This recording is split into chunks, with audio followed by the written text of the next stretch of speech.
ओं नमो भगवते वासुदेवाय। श्रीमद्भागवत चतुर्थ स्कंध षड्विंश अध्याय। मैत्रेय उवाच। पुणी नारद महामुनि कहन्ति हरिभावघेनि। नारद उवाच। शुण प्राचीन नृपवर से पुरंजन से मंदिर रहिला स्त्री बस भोगे अज्ञान मोह अनुरागे।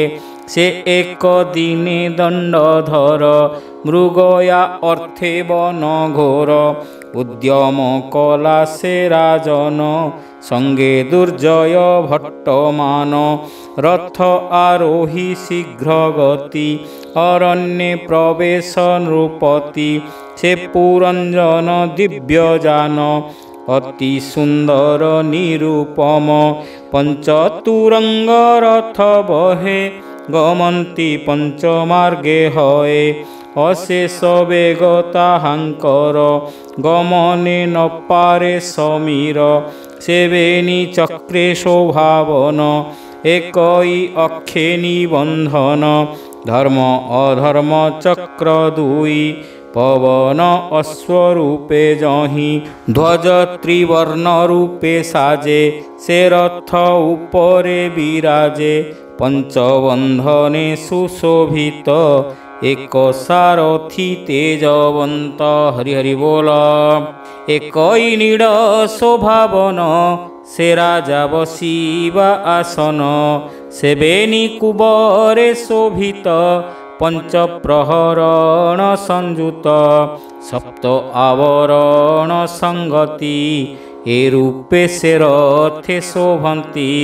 से हेमभूषणे शोभन सांजुआ पिंधी से राजन।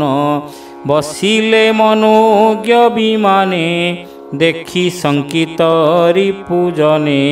अक्षय तुणीर बांधीण भूपति अति हरषेण। से एकादश सेनापति संगते करीण नृपति। चलंती अत्यंत हरषे दिग विदिग चाहि तो से।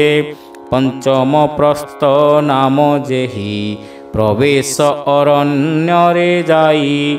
करेण धरी सरासन मृगया छड़े से राजन। छाड़ीता प्रियवती नारी एकांते गला न विचारी। आसुरी बुद्धि धरी राये कठोर निर्दय हृदये। नाही ता अनुग्रह चित्ते मृगया छड़े विमोहिते।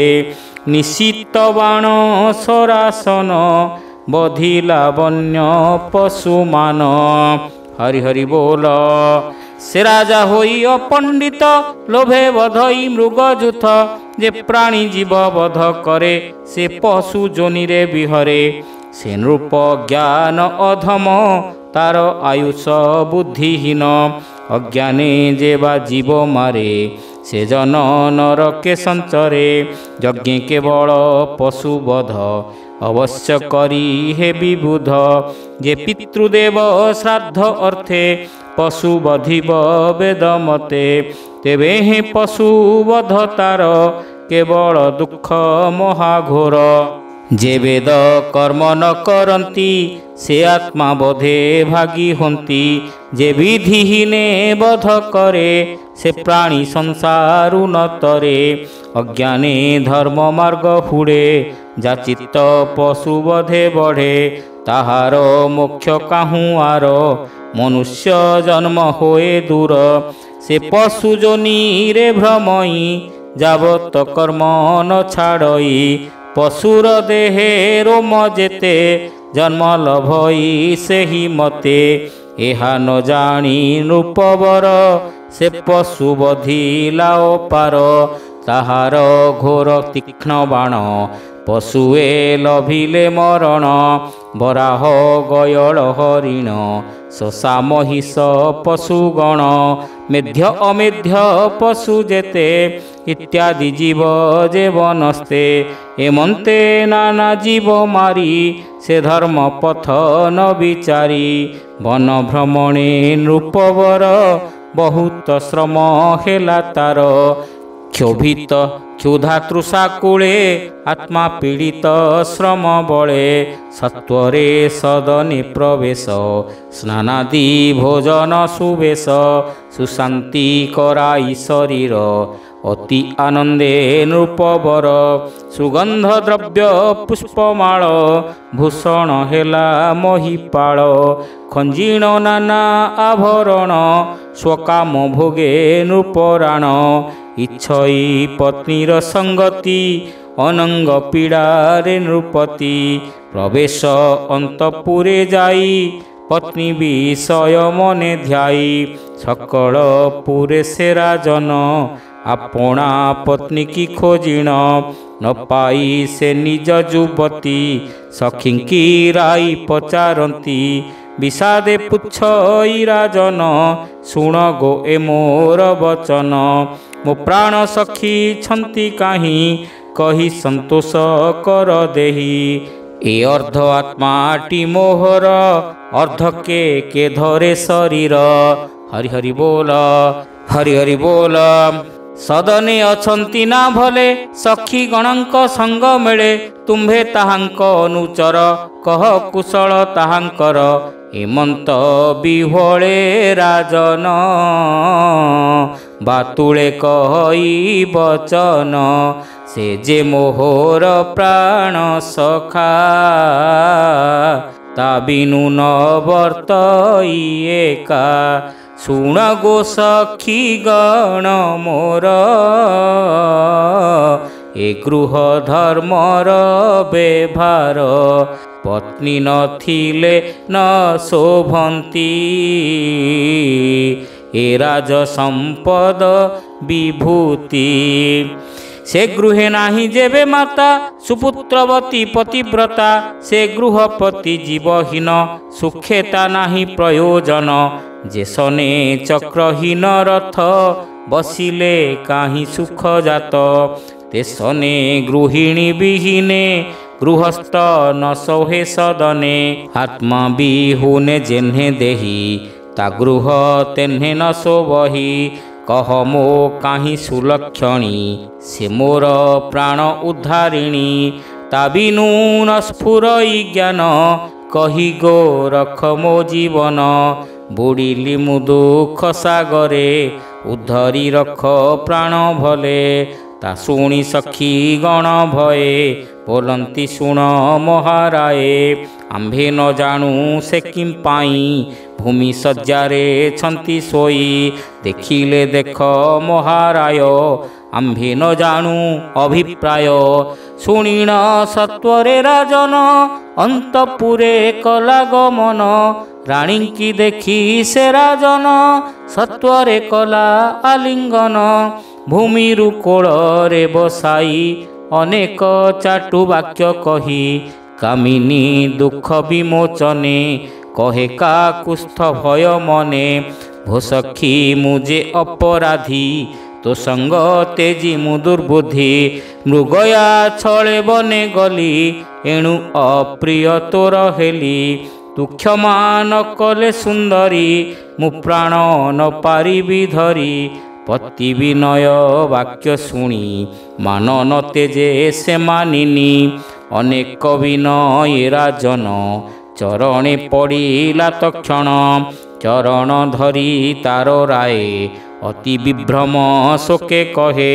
ଭୋ ସଖୀ ତୋର ଚିନ୍ତା ଭରେ ମୋ ପ୍ରାଣ ନ ରହେ ଶରୀରେ। ସୁବାକ୍ୟ ହସି ଏବେ କହ ବିକଳ ହେଉଅଛି ଦେହ। ଭୋ ସ୍ତ୍ରୀ ରତ୍ନ ଶିରୋମଣି ମୋ କାମ ଦୁର୍ଗତି ତାରିଣୀ। ତୋ ବିନୁ ଅନ୍ୟ କେ ବାପାରେ ଏ ଦୋଷ କ୍ଷମା କରିବାରେ।